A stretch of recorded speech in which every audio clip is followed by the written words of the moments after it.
রোজপুরের স্বরূপকাঠি উপজেলার বিভিন্ন গ্রামে নার্সারিগুলোতে বাণিজ্যিকভাবে ফুল ও ফলের চারার চাষাবাদ হচ্ছে। দূর থেকে নার্সারিগুলোতে সারি সারি হলুদ, লাল, কমলা, সাদা রঙের দৃষ্টিনন্দন বিভিন্ন প্রজাতির ফুল দেখে মনে হয় যেন দিগন্ত জোড়া রং বেরঙের কার্পেট দিয়ে ঢেকে দেওয়া হয়েছে মাঠের পর মাঠ আর ক্ষেতের পর ক্ষেত। চারিদিকে শুধু ফুল আর ফুল।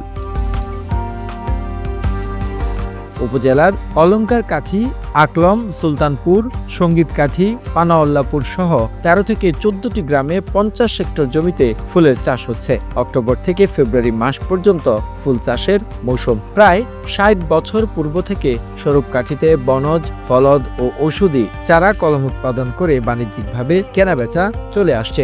অনেক সুন্দর ওনারা করেছে। আরও হয়তো কোনো সরকারিভাবে কোনো অনুদান বা কোনো কিছু পেলে আরো ভালো কিছু করবে।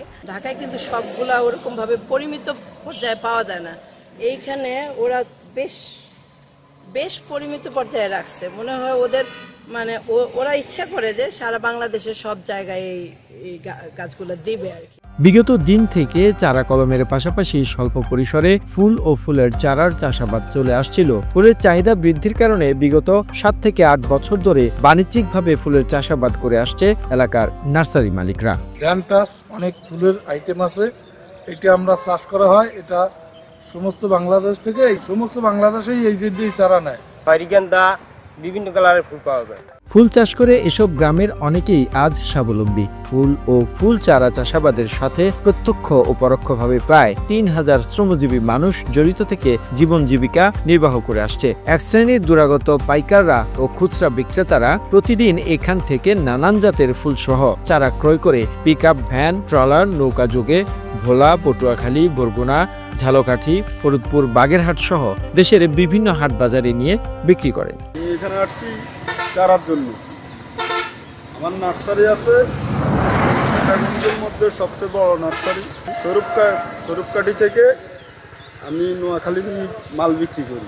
২০০২ সনে জাতীয় পুরস্কারপ্রাপ্ত আদর্শ নার্সারির মালিক মোহাম্মদ আব্দুস সালাম হাওলাদার জানান, ফুল চাষের জন্য বিভিন্ন প্রজাতির ফুলের বীজ ও চারা যশোর, বগুড়া সহ বিভিন্ন স্থান থেকে সংগ্রহ করা হয়। উপজেলা কৃষি কর্মকর্তা কৃষিবিদ মোহাম্মদ রিফাত শিকদার জানান, ফুল চাষিদের তেমন কোনো সহায়তা প্রদান করা না হলেও প্রযুক্তিগত পরামর্শ দেওয়া হয়। বিভিন্ন অফিস, প্রতিষ্ঠান, বিদ্যালয় এবং সকল জেলা থেকে বিভিন্ন পর্যায় থেকে এখান থেকে এই ফুলের চারা ক্রয় করতে আসে। এই ফুলের চারা উৎপাদন প্রক্রিয়ার সাথে আমাদের এখানে প্রায় ১১,০০০ শ্রমিক জড়িত, যার একটা বড় অংশ নারী শ্রমিক রয়েছে। যারা উদ্যোক্তা রয়েছেন আমাদের এই নার্সারিতে, নতুন উদ্যোক্তা, তাদেরকে স্বল্প সুদে ক্ষুদ্র ঋণের ব্যবস্থা করে দিয়েছে। ফুল ও ফুলের চাষাবাদকে আরও প্রসারিত করতে সরকারি পৃষ্ঠপোষকতা সহ সুদমুক্ত ব্যাংক ঋণ প্রদানের দাবি নার্সারি মালিকদের। The news Bangladesh desk report.